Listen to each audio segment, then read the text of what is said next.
Hello and welcome to podcast 347 of 5 Star Potential, your weekly Football Manager podcast. I'm Doop, and on this week's pod, I am joined by Dave. Hello, Dave. How are you? I'm good, mate. Just the two of us. It feels like back in the day when we used to produce like shot-for-shot challenges on FM. Just the two of us. It's great. Need to bring it back. I have to apologise. My voice is a bit hoarse. I was not a plastic today, and I went to the game. So, if my voice goes, I really do apologise. But I shouted a couple of times today. I actually shouted, "You bold bastard," at the referee at one stage. So, which got picked up by somebody down about 5 rows from me that turned around. That was bold, and I went, "No, not you, the ref, the bold bastard." So, yeah. It's going to be a nice little pod today. Just me, Dave. We're going to do some save updates, mate. But before we do that, I think we've got some winners and losers, and I've got a very strange winner that no one could probably guess. And we could sit here all. Actually, this could be the pod. You just tell me what you think my winner's going to be, and we'll see. I'll tell you. I'll say yes when it is. But I'll let you start with your winner of the week first, and then I'll come back to mine. I don't really have a clear winner. I suppose me for being. I've had a very, very productive week. I was worried because I didn't really have a big save update on the last pod, I don't think. And I was worried this week I wasn't going to play much FM as well because I'd done 2 away games in the last 7 days. I did Villa last week and then I did Burnley on Tuesday.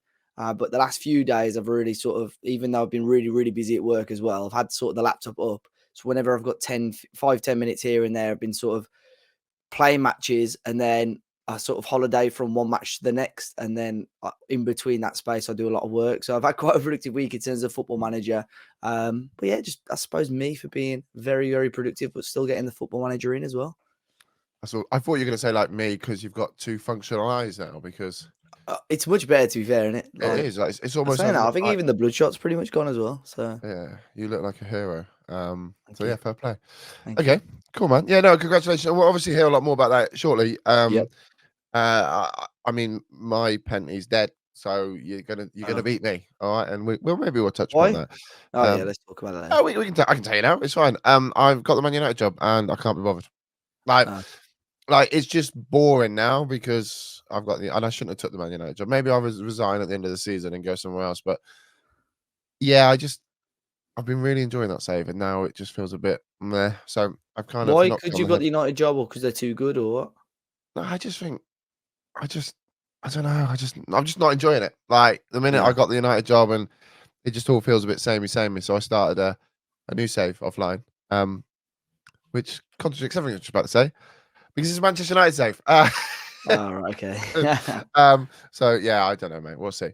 Okay, my winner of the week is going to be something that I've seen today on the football pitch. So if you go over onto my Twitter, you'll see that I was in the East Stand today, and I was quite high up. So I had like a full tactical view of the pitch. And I have to say, my winner of the week this week is Klopp and his tactical awareness. And I'm going to like roll that out to Connor Bradley as well, right? Okay. So you would never guess that, would you?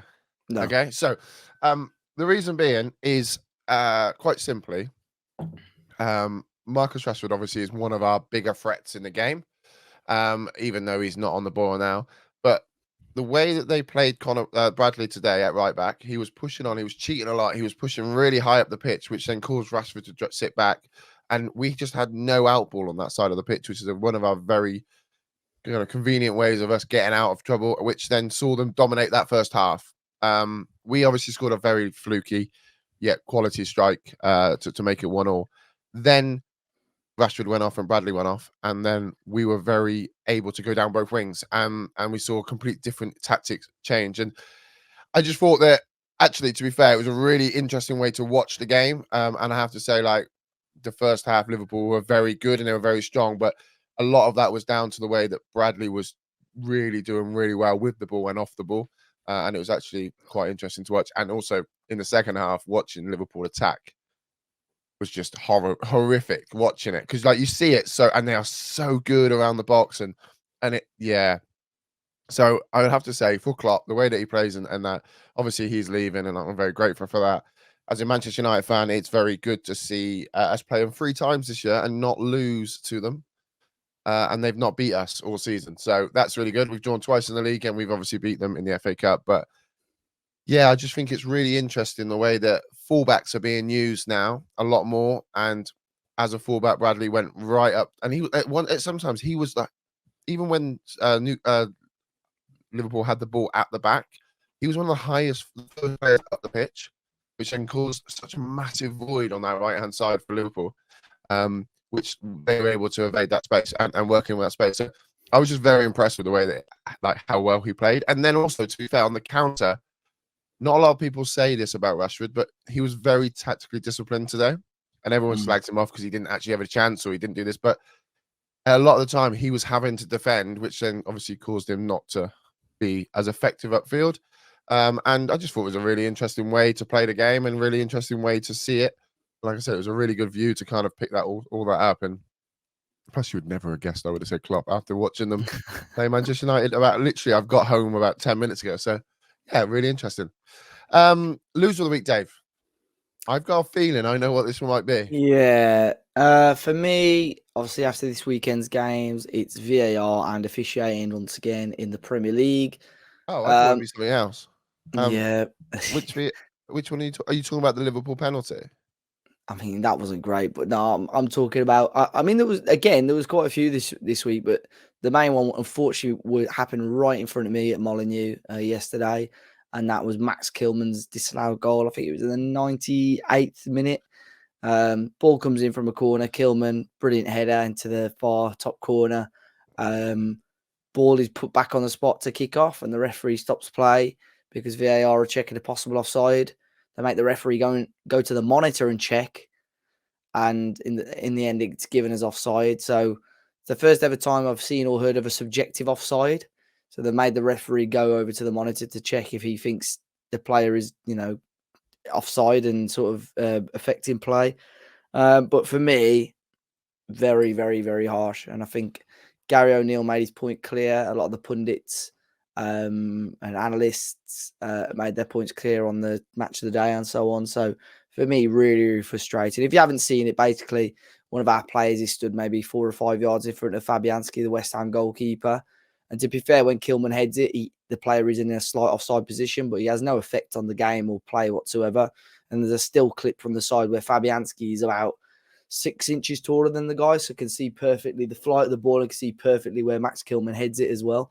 So I don't think, and if you have, even if the player's there, the keeper's not getting across to save it. So yeah, frustrating situation. And obviously, I think it hurts more the fact that this isn't the first time this has happened to Wolves this season. Okay. I mean, I've just watched it because I haven't Yeah. watched Match of the Day or a long story, but I think it's offside, Dave. I think it's offside. Like, he is obstructing the goalkeeper. He's making the goal. And I know you're saying that he's not in the eye line, okay? He's taller, but he's making the goalkeeper have to think about that player because he's stood in front of him, right? He has to make a decision about that player that's in front of him, which then in turn means that he's in an offside position because he's affecting the goalkeeper's decision making because he's stood right in front of him. Like the Doku one that City got away with, like Yeah, the that's Docu one offside. was, but That's I offside. think, Similar thing. yeah. But that's where the consistency thing. I think, yeah, but the thing with Doku, if I remember rightly, obviously it happened quite a while ago. Doku literally had to move out of the way of the Correct. football. Yep. For No, I it to agree go with in. that. So it's probably more of an offside. The But in Doku my one, is, yeah. yeah, but in my opinion, if that player isn't there, there's no. I mean, I'm not saying that Fabianski is going to get that because he probably isn't. Okay.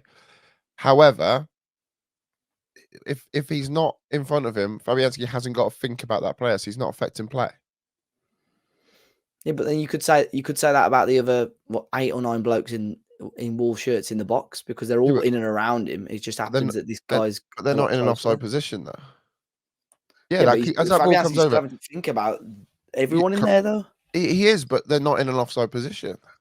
He's got to think about all of the players in the box, right? As the ball's coming over, or unlike your goalkeeper, they just let the ball go in directly from a corner. Oh my god!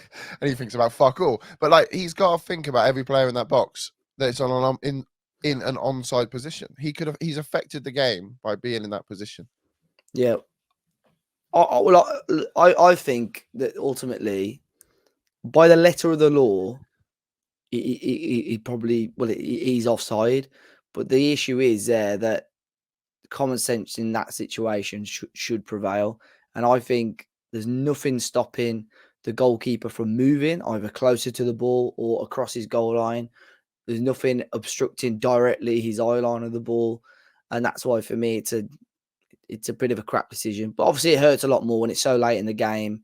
West And it's Ham your own fans. I mean, team as well. you were at West Ham away with me, and that one bloke wound me up. Yeah, literally. And Rattled. there was people like that again, and there was a guy like that down in the West Ham end starting, and then as soon as we went 1-0 up, like he was giving it all game. As soon as we went 1-0 up, he went down to the stewards and started grassing up all these Wolves fans. Like, look what he's doing to these kids there. Look what he's doing. And I thought, oh mate. And then these little kids were giving it the big one down the bottom, and they were getting pelters, and then their dad started kicking off. So when we scored this second goal to go 2-2, mate, I was up on the seats. I was absolutely loving it because I thought you lot have tried to give it the big in the last 45 minutes, and it backfired massively when the VAR came up. So that makes it hurt a little bit more, but yeah, I still think frustrating decision. I personally don't think it should have been disallowed. Okay, I mean, it's nice to have a debate about it, and it is one of them that I don't want to be watching football and like referees and officials are looking to cancel goals off. Yeah, Goals off. exactly. We want goals. Like football's a game of goals. Like I could have gone to the game today and it could have been 0-0, and it's a completely different atmosphere than when it's 2-2 sort of thing, And so, yeah, I kind of see what you're saying. Like, I don't want them to take it off, but I mean, I'll leave with the fact that I personally think it's offside, but I might be just saying that to rattle you. I'm going to go on a very similar vein, and my loser of the week is football in general. Again, I mean, it's just because I've been there literally, like I said, an hour ago. But like, you can't fucking tackle anymore. And it's so frustrating. Like, there was a few crunching tackles today, and immediately the ref just gives it as a free kick. Liverpool players and to United players, I'm not just saying it was against us, but like, where the fuck's the tackle gone? And where's the fact that as long as you got the ball, it doesn't matter if you crunch them. Like, that used to be the old. And I know it's all about player safety and all that nonsense. Like, but like, where's the good old smash tackles gone? And why are people so scared to make tackles now? Because they could instantly get red carded because of VAR. Everything gets slowed down and it just looks awful. Yeah, nobody's smashing tackles, and I'm a bit gutted by that. So there you go. There's my loser of the week. Right, let's do some save updates. But I've just also noticed, if you didn't know, we are on YouTube. You can go check us out on YouTube, and you can watch mine and Dave's beautiful faces. But we're on a background of wolves. I've just seen below my face there is literally a wolves badge. Dave, what's all this about? Oh yeah, but I put an overlay on it afterwards. So no one else can see it. That's why. So, what we record on is it's got a Wolves background. But I clearly watch the YouTube videos. In post production, we put a beautiful 5-star potential podcast overlay on. It's because I looked up and I can see the Adidas of my shirt, and then that's normally where the United badge is. But it's the Wolves badge. I'm thinking, fucking hell, am I wearing a Wolves shirt? Okay, well, nobody needed to know that. Dave, talk to me about your save. There you go. Yeah, so we are. I've played a decent amount. So we're in Japan still at the moment. So this is sort of part of what I said last week, where I'm sort of going to sit at a club now and try and build up the quality of the club. Similar to what I did in South Africa with Supersport, build them up, get them to a certain quality that as soon as we're in the Asian Champions League, we can compete for it, because it's still going to be a short while before we actually qualify for it. We're just over the halfway point in the league. We've had a little summer break because the league in Japan runs from sort of January, February to December. And we're halfway through, and we're currently top of the league. And we're 10 points clear, but the team in second have got 2 games in hand. So if they win both of those, we've still got a nice little distance in front at the moment. So really, really good, really solid form in the league. I think looking at the league table, 23 games, 21, 2 drawn, 1 lost, plus 50 goal difference as well across the 23 games. So playing really, really well and really good football. So we're just in the summer transfer window now, but I've had some decisions to make. There was the player that I mentioned to you guys last week, Satoru Kimoto. left midfielder, fantastic player. I think if you were watching on YouTube, I'd flagged him up on the screen as well. Just, technically and mentally, just far too good for, no disrespect, far too good for the J1 league, and was bound to move on. In the January, he'd rejected moves to the likes of Sporting and so on. But he had a release clause of 4.5 million, and the issue was that his contract was up at the end of the season. So I'd kept hold of him until the summer, thinking maybe I can, keep bigging him up, having positive chats with him, try and get him to sign a new contract. I managed to get him to sack his agent, and thought that might help, but it didn't. And ultimately, he wasn't interested in even talking to us. So I thought in the summer, really, I need to make a decision on him. Do I hold on to him till the end of the season and just let him go for nothing? Or do I try and cash in on him whilst I can? Because money is limited in Japan. So in the end, I have sold him for 2.5 million. He's about to go to Beijing, obviously in China. They are top of the Chinese league, to be fair. So he's agreed to move out there and, still got a little bit of money for him. But thankfully, I've signed some replacements in. The one thing I was concerned about at the start of when I joined Japan was you're only allowed a maximum of 5 foreign players, but you don't have to register players in Japan. So you could have like 10 foreign players if you wanted, but as long as only 5 are in the match day squad, that doesn't matter really. So I'm sort of going to take that into account now and look at maybe bringing 1 or 2 more in. There's a few foreign players that are happy to be squad players, so they're happy to be rotation options. And the fixture schedule, especially throughout the first half of the season, was so difficult. We're having games every 3 days, and although we were one of the best teams in the league, it was just rotation all the while. So it will calm down a little bit second half of the season. But just looking at the fixtures again now, it is similar in 1 or 2 of the months. So bringing in these foreign players will help. I've signed this guy called Rafael Lopez, left midfielder. I just signed him in from Crystal Palace, actually, on a free. So his contract was up in the summer at Palace. I brought him in, and he's a left midfielder. In terms of attributes, probably not quite as good as Komoto, but a little bit quicker physically. And I think definitely a good player to have as an option. A couple of good Japanese players came up available for loan as well. So there's a guy called Koji Miyamura, who's playing for Stade de Rennes. I would say he's better than Komoto, to be honest. So we've got him on loan. Hopefully next season, if and when we're in the Asian Champions League, I can bring him in again. But yeah, we're moving on 1 or 2 foreign players, bringing in a bit of money, give me a little bit more flexibility in the market as well. But overall, the team's still looking good. I'm still playing my 4-4-2, which I've played throughout the whole majority, of the save, pretty much throughout all the teams I've managed. Out in the Korean main Korean Cup, but still in the League Cup, so I'm in the quarterfinal of that now. And in general, just looking good. I've not really kept an eye on any other jobs. I think ultimately my aim is to stay in Korea, try and finish the season off in the next day or so, see whereabouts we're at, and hopefully by this time next week when we're on the pod, I'm sort of in the Asian Champions League and competing for it again. But fingers crossed, transfer business is good, and I'm hoping that in this window and in the next window we can try and buy as many top quality Japanese players as I can and have a squad that's really capable at challenging for the Asian Champions League and finally getting trophy number 2, because it's taken far too long. It has, Dave. Far, far too long. I mean, you need to start winning. You need to start winning some trophies, mate. You're making Mad look good at this, right? So I'm in 2033, so I'm 10 years in.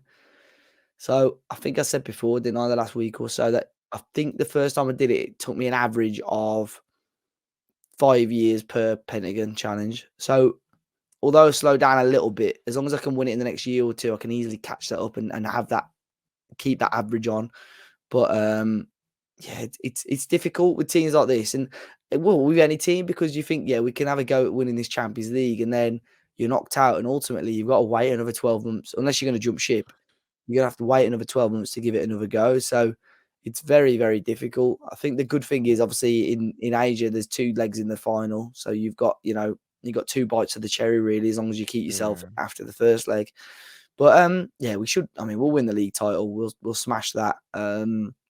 It's just a matter of, I think we'll keep our best players, because the best player is gone. But other than that, we'll keep all the other Japanese lads. I've cashed in on a couple others just to bring some money in. There were 2 lads that were wanted by teams in Europe, and look, good players, but just weren't playing a lot for me. And I sold I saw one lad here. I'm just looking at him now. He looks unbelievable. I don't know why I didn't play him more, to be fair. And he had really good determination.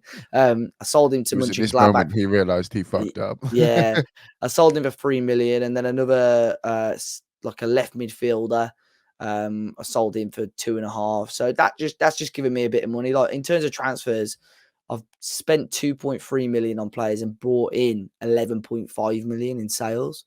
So it's still, I'm just trying to increase the overall balance of the club, and hopefully with league titles and hopefully winning one of the cups, it does help with that.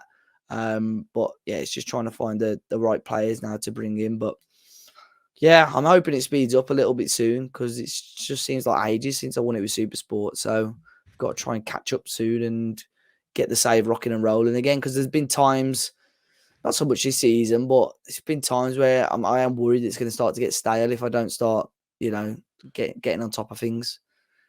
I was going to say, like, how many more seasons have you got in you before you don't win it and you walk away? And I don't know. I think it's all genuinely, and I've said this before. It's all about timing on these Pelican Challenge days. Like I looked at jobs and I thought if I can find a job in Brazil and the team are in there, I might jump ship. But again, whilst I'm happy here in with FC Tokyo at the moment and we're doing well, but you bet your bottom dollar if I get into the Champions League and lose quite early on, I'm going to be really peed off and probably end up walking and literally got to start the whole cycle again. So just got to be patient, I think, with stuff like this.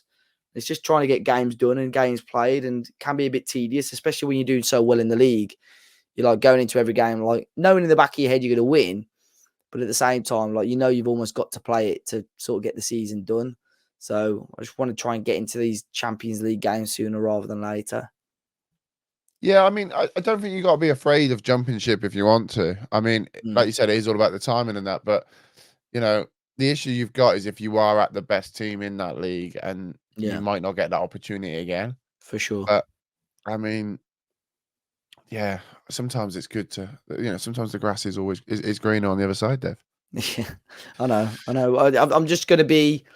I think I'm going to be a bit savvy with the foreign players and stuff. Try and bring a few more in because, like I said, I've sold players, bought in a decent amount of money. I've got a couple of players that I've got ready to sign on pre-contracts. There's one guy from Brazil looks unbelievable, but I'm going to wait sort of another month or so and then buy now just to try and get him for a little bit cheaper than what I've got agreed for him. There's another lad from a Japanese lad as well. He's valued at 5 million. I've got on a pre-contract. I've tried to sign him and his team want 2.5 million. So I'm going to wait a little bit longer before I bring him in as well. But overall, we will have a really good team. But I'm just hoping maybe like the quality of players still isn't like quality of player that is interested in this still isn't phenomenal. I'm hoping maybe by the end of the season, if we win the title, there's some much better players. Like if I could get a striker, like maybe coming towards the end of his career, like past his prime, but still obviously to bag in Japan would be amazing. I've got some top young players, but just want someone that I know just going to stick the ball in the back of the net every single game. Because I think, they're not oil rich, but like there's the infrastructure there to pay good money for some players. So I've just got to keep an eye out for them. But I'm confident that I'll build a really strong team anyway. Awesome, mate. Yeah, well, fingers crossed, dude. Fingers crossed this time next week you might have one, or you might be like Close to one in at the least. latter stages. Yeah, exactly that. Well, I've had quite an exciting time at Sister. Now I haven't really streamed much this week, but since the last pod, me and Joe have had a couple of long streams. He come down and spent a bit of Easter with me, to be fair. And we went through and we played some games on stream, and we've really progressed. So I actually can't remember where it was we picked up, but I'll pick up from like late November, early December. We are in the 27-28 season. We're currently in the National League, and we're looking strong. We've just come off of winning like 10 games straight, looking really good. Just got knocked out of the FA Cup by Peterborough United, which, to be honest, Skybet League, Skybet Championship side. We drew 0-0 at home, and then we lost 3-1 away from home. It was one of those games that like we were 2-0 down after 12 minutes. Like we were never going to win it. And unfortunately, we didn't, but it was good for the finances, right? The issue is it just kind of took all of the weight out of the sails. We were second in the league to Torquay. We had just beat Torquay the game before the FA Cup. We beat them 2-0 away from home, and we were closing in. I think we're only a couple of points behind them. And then we started December off losing 4-1 to Barnet, which, I mean, Barnet's quite a good side, but losing 4-1 after you've won like 10 games in a row is just ridiculous. And then we lost 4-1 again to Halifax. Back-to-back games, home and away, we lost 4-1. And we just kind of saw the top of the league just disappear. And obviously with the whole Wrexham and Notts County thing that's been quite heavily publicised about this league, only the top one goes up, and then you got to do playoffs for the next. And playoffs are never a nice place to be. So we then kind of moseyed out of December, and we were picking up the odd 1-0, 3-0 against Aldershot. Sorry, Curtie. We got a 0-0 against Southend, and we're just picking up points where we needed to. And we ended the year at Eastleigh away, and we lost 5-4. And like, we're talking about the fact we hadn't conceded a goal in about 4 games. The two games before that 4-game run, we conceded 8 in 2 games, granted, but we conceded 5, including a 96th minute loss, a winner for them. And so it was a right kick in the teeth.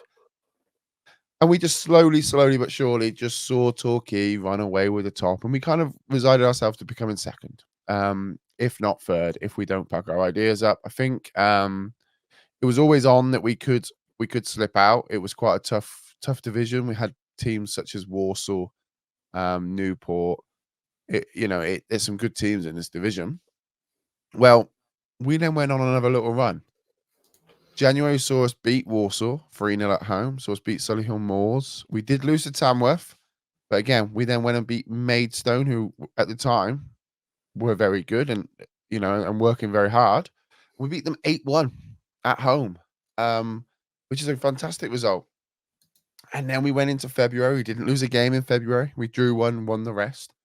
Then we went into March and we beat Fylde 5-0.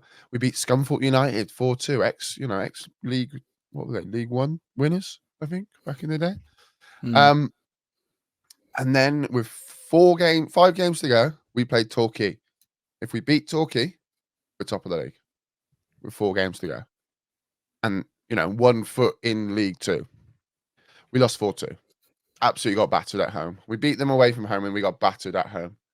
And that was it. We were already miles ahead of third position, so we knew we were going to come in second. We had the chance to go up as winners, and we didn't decide to take that. We lost to Torquay. The next game after that, we went and beat Gillingham 4-3, and Torquay lost. So we were 1 point behind them. We went and then beat Wealdstone, and Torquay drew. We were literally 1 point ahead of them. Or no, we were level on points at that stage.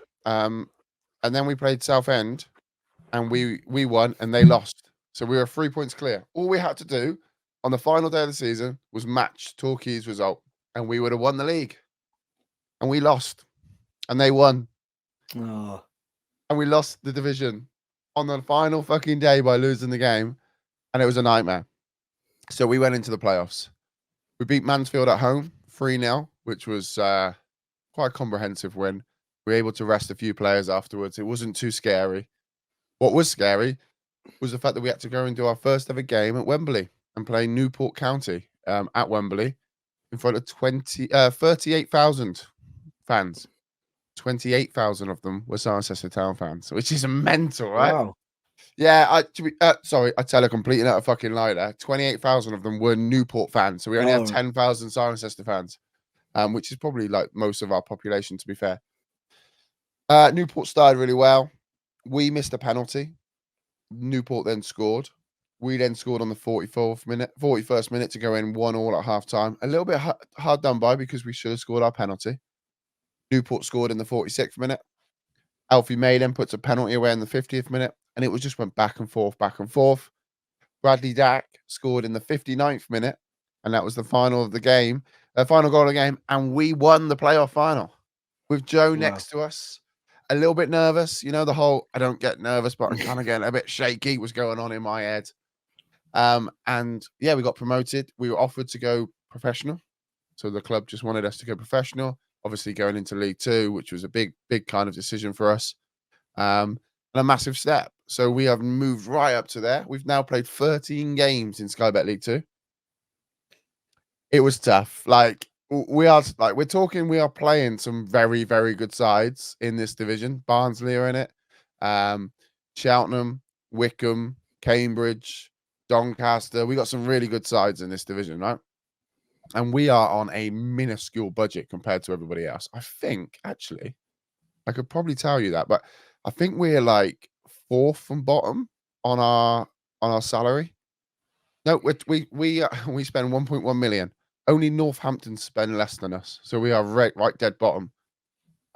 Barnsley spend 4 million a year, so much more than what we do. So we're expected not to do very well here.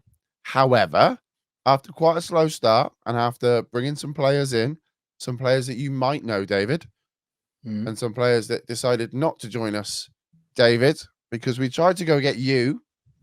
You currently play at Derby County on this save. A left back from Ireland. Young Dave has a party.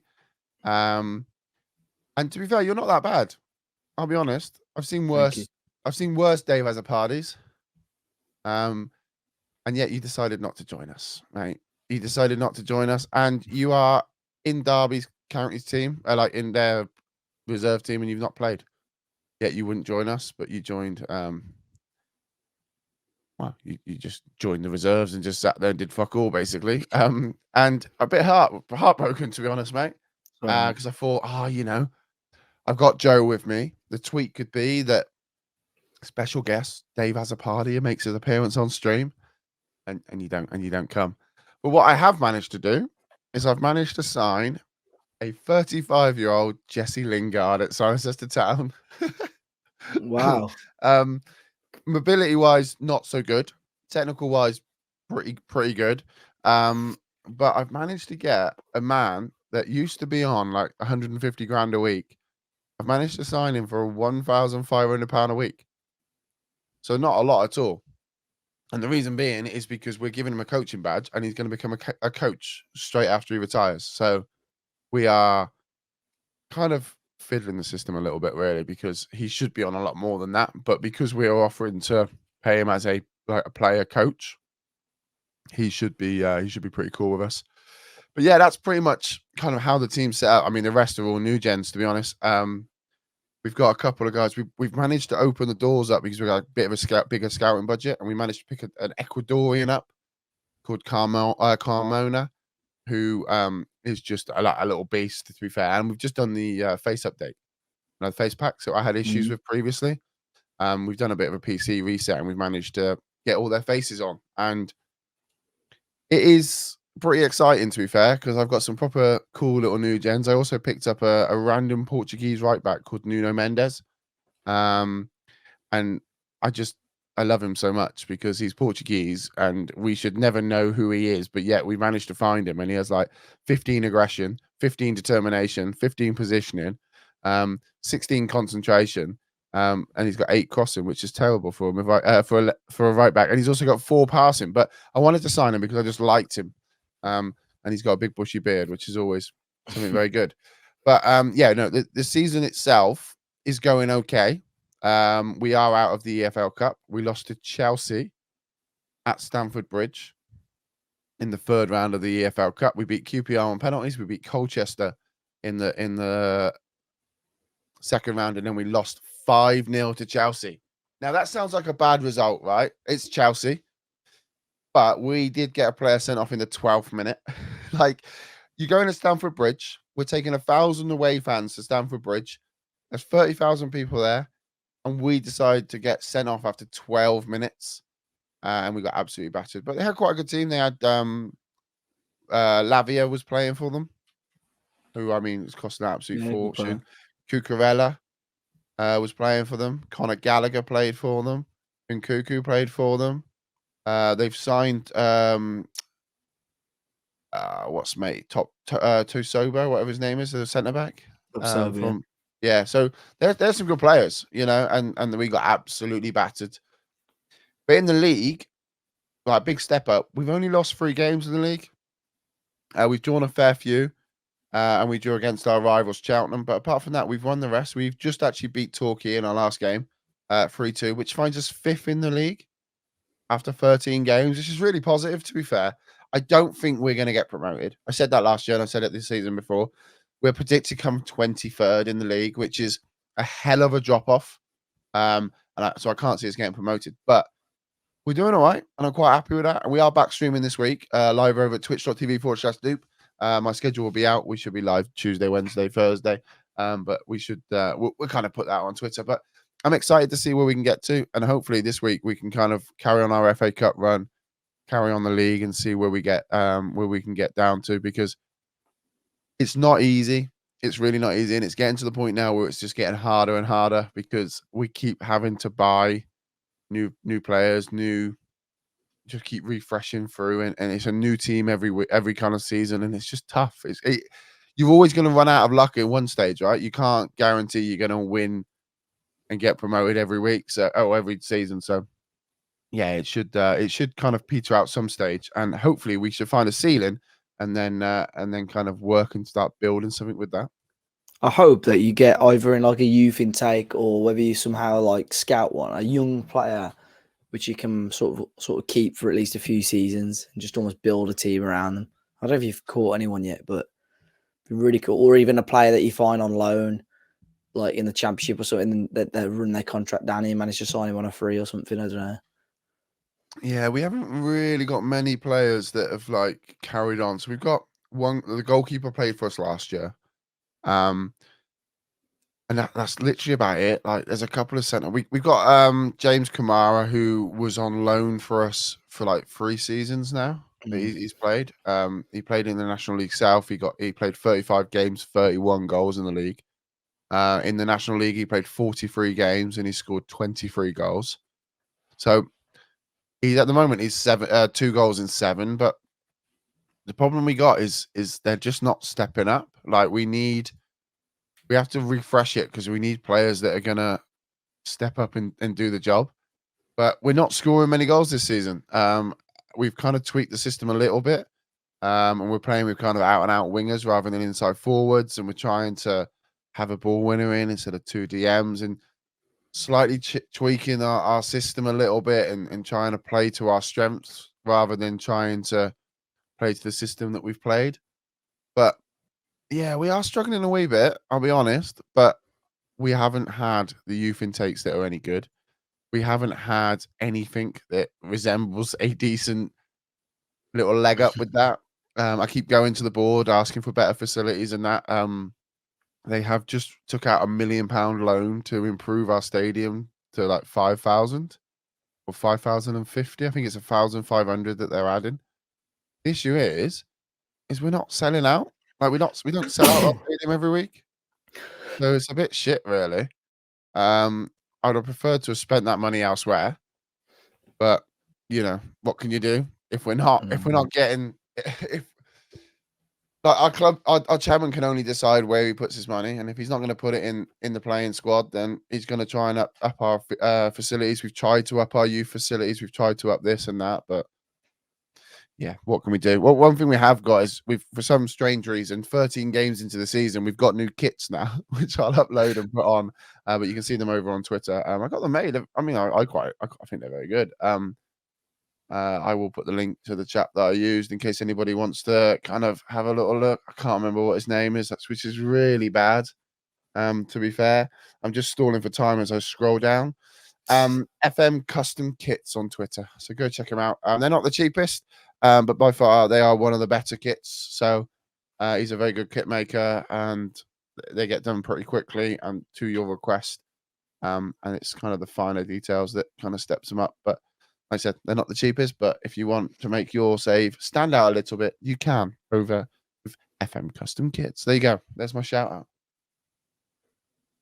Bosh. So that's it, mate. We are like one step closer. We're in League 2 now to winning that Champions League, but I think it's going to be a little bit away. Doing well. There you go. So yeah, we are doing quite well. There you go, Dave. I think that's probably us done, mate. Just a little cheeky save update pod this week. We will be back next week with more. And hopefully, I say hopefully, maybe mad. But that does bring episode 347 to a close. You can find the links for each or both of us in the podcast description or by visiting 5starpotential.com. I'd like to say another win of the week is actually my voice for holding up, because I feel like I'm talking and I'm out of breath because my voice hurts so much. So I'm glad we got that far, Dave. 5-Star Potential is available on YouTube, iTunes, Spotify, and most of our popular podcast apps and platforms with a new podcast release every single week. Thank you all for listening. Say goodbye, David, because there will be more from us next week. But you can say goodbye now if you like. Goodbye, guys. Thanks for listening. See you later. Tally ho.